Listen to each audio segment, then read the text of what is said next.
All right. We have some big Pantheon leaks that we have to cover in today's video. If you don't know what Pantheon is, this is Bungie's new raid boss gauntlet that goes live at the time I'm recording this video tomorrow. And so we're going to bring you all the news, everything that we know, everything that's been leaked or data mined. And on top of that, since we know some of the bosses that we're going to be facing tomorrow and in the future, we're going to give you an entire build guide video here for the best build to use on your Titan, your Hunter, or your Warlocks out there. And we're going to go over the best weapons to use. So that way, if you want to beat this activity and get that awesome loot that it offers and the really cool emblems, and obviously get ready for the final shape raid as well, we got you covered. This is the video to watch right here. Let's go ahead and start from the beginning. Now, the last thing I need to say is that a spoiler warning, right? So if you haven't clicked off this video yet, you probably don't care and you want to hear about the bosses that we're fighting tomorrow in Pantheon. Okay, we're going to be at -5 power tomorrow. And every subsequent week, we're going to go increase in power difficulty. So it'll be -5, 10, 15, and then 20 on the fourth and final week when we unlock more bosses that we're facing. First up, we have Golgroth, which is what we're going to be facing tomorrow in King's Fall. So for Golgroth, we're going to have obviously the strategy of we're going to go with 3 well locks. Generally speaking, you could get away with 2 probably, but 3 well locks is kind of the go-to for that.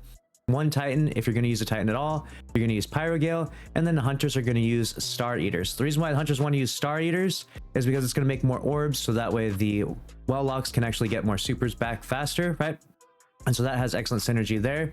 So you don't have to use that exact team composition necessarily, but something to that degree is going to be important. Like a good example is if you have 5 Warlocks on your team, then you can do something else. Like you could use a Stasis Warlock if you really want by chance, but this is going to be one of the most optimal ways to do it, right? 3 Warlocks, 1 Pyrogale Titan, and then 2 Star Eater Hunters, shooting golden guns with those Star Eaters, making those orbs. Now, as far as weapons go, and we're going to go through the future raid bosses as well. As far as weapons go, we're going to have Izanagi's Burden here is going to be a go-to for this activity for fighting Golgroth in this challenge activity. In Pantheon, we got Zali's Bane is just going to be excellent for ad clear. And then we're going to have Briar's Contempt because we're going to be surrounded by enemies. You can have Envious Assassin, you could have Reconstruction. It doesn't really matter. The reason why we got Rays of Precision in the artifact, and it's going to create a ton of ignitions, along with all the other solar mods that you should have on as well. Not to mention you do want Unstoppable Hand Cannon because this does overcharge your hand cannon, so be mindful of that. This is going to be kind of like the go-to loadout that you'll see a lot of people using. You could also alternatively use like a Whisper of the Worms. You could use Succession, Whisper of the Worm. If you don't have Briars, most of you will probably have Whisper instead because it obviously just recently came back into the game. So that's going to be kind of the go-to for Golgroth. Now, the next boss you'll face after that is going to be Caretaker. All right, so for Caretaker, again, we're going with a similar team composition. So we got 3 well locks, we got a Titan. They can go Pyrogale Gauntlets, the exotic Pyrogale Gauntlets, or they can go Strand with Syntheseps. And then the Hunters are going to go Celestial Nighthawk or Star Eaters. You can kind of decide if you use Star Eaters, you're using it for the orbs that you'll make and give your Warlocks more wells, or you can go for Celestial Nighthawk and just focus on that damage entirely. So those are going to be the team composition. As far as weapons go, when you're facing against the Caretaker, the meta for him is going to be, ironically, Edge Transit, or you can use the heavy gel you get from Trials as well, but a lot of you are going to rock the Edge Transit just because this just came back into the game. A role like this is extremely potent. We got Envious Assassin and Bait and Switch. You proc the Bait and Switch by shooting with the other 2 weapons. Envious Assassin is going to give you a massive magazine. This is excellent for burst DPS. This weapon will do you a lot of good when facing the Caretaker tomorrow. Then you can pair with that Zali's Bane, and then the kinetic slot we'll put on Izanagi's Burden. I'm keeping it really simple here. Obviously, I could throw in a ton of other weapons, but for the most part, this is a nice, like, I'm focusing on the hard meta, like the best stuff you could possibly use. The stuff that's going to beat Pantheon for you fast, right? So that way you can get through it with your team, get through it with your friends. And then, so we have the team composition, the weapons taken care of for Caretaker. Now the next one is going to be the Explicator, which is the planets guy from the raid on the Root of Nightmares raid, right? And for him, we're going to be using either Succession or Izzy and Zali's Bane as well. And then it's usually rockets for him. So if we're going to use like a Succession, we'll have 1 G-Horn on your team. You'll end up having 1 Two-Tailed Fox on your team. And then the rest of the 4 people could pretty much just be all Apex Predators using Reconstruction and Bait and Switch. And that way they'll benefit from the Gjallarhorn buff. And then obviously the Two-Tailed Fox is there. He's not benefiting from Gjallarhorn buff because it's an exotic rocket. So keep that in mind. But this will be a really solid loadout right here. Izanagi's Burden, Zali's Bane, and Apex Predator will be an excellent one for fighting the Explicator. Now, as far as team composition goes, again, you're gonna need some well locks no matter what activity you're doing in Destiny 2.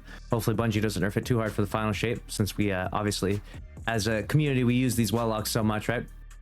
We'll see what they end up doing with that. You'll need at least 2 well locks. The way the strategy works for this activity is you place a well in the middle, and then you jump onto the damage plate, and then you jump back into the well. And so you don't really need as many well locks. So you could do like 2 well locks, 1 needle storm, if you want to alternatively have one of your 3 warlocks swap over. Because presumably, like we're going in here, I'm saying going with 3 warlocks, 1 titan, and 2 hunters. Now, obviously, you could do 4 warlocks, 1 hunter, 1 titan. Doesn't really matter. I would recommend at the very minimum, though, always have 2 warlocks for any of these boss encounters. It kind of just makes it that much more easier and more manageable. Now let's move on to the next part here. We're gonna have 2 Nighthawks when we're fighting the Explicator, and then we'll have 1 Titan with Pyrogale. This is gonna be our team composition. Okay, 2 well locks, maybe a needle storm, or you could just go 3 well locks if you want to keep it simple, but I recommend 2 well locks and a needle storm, and then 2 Nighthawks and 1 Titan with Pyrogale. Now we're gonna move on to the 4th boss that you're gonna be facing this week in Pantheon. And if you've enjoyed this video so far, make sure to subscribe to the channel with notifications on. That boss is going to be Atrax from the Deepstone Crypt.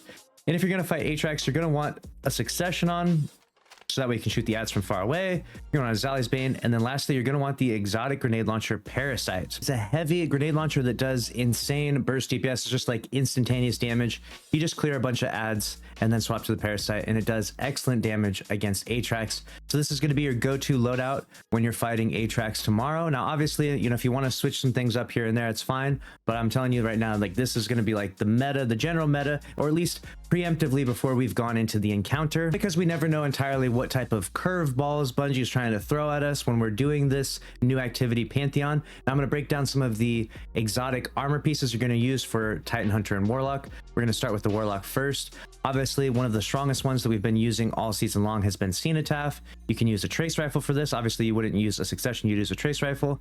And when you use that trace rifle, you'll be able to mark targets and make a ton of power ammo for your teammates. So this one's going to be a very strong exotic that you'll see a lot of people use when doing Pantheon. And then secondly, we'll have Sunbracers be an option as well. So if you don't need the ammo, or if there's no targets to mark with Cenotaph to make heavy and special for your teammates or whatever it may be, then you're going to go with Sunbracers and just throw a ton of solar grenades everywhere. These are always 2 excellent exotic options. Next up for the Titans out there, you'll be going with a Syntheseps, a strand build, and you'll be using like a 1-2 punch shotgun. This will be pretty commonly used. This has been already really good, especially if you've been doing Onslaught lately. Alternatively though, you may end up using Pyrogale gauntlets like we talked about in various different encounters. It's more advantageous to throw on Pyrogales and then just slam your super on the ground. So those are going to be the 2 main build options you'll see in Pantheon in this preemptive build guide. And lastly, for the Hunters out there, we're going to see the good majority of Hunters in this activity use something like Star Eater Scales with their golden guns, or Blade Barrage for various different encounters, kind of based on whether or not you can hit the crit on the boss. And then lastly, on the helmet here, we'll have Celestial Nighthawk. We'll see a lot of people using this as well. This will be a very strong loadout for Hunters out there. For Atrax specifically, we'll have Hunters end up putting on Star Eater Scales and throw Blade Barrage, so we get that powerful burst DPS from this loadout right here. Now this is everything you need to know going into Pantheon. Now keep that in mind. Once Pantheon has actually come out and we've beaten it several times, I'll bring you an updated guide, so that way you'll know exactly what the meta is and maybe some of the strategies that we utilize in order to dominate this new activity, Pantheon, in Destiny 2. So if you enjoyed this video, make sure to smash the like button, and I'll see you in the next one. Thanks for watching. Later.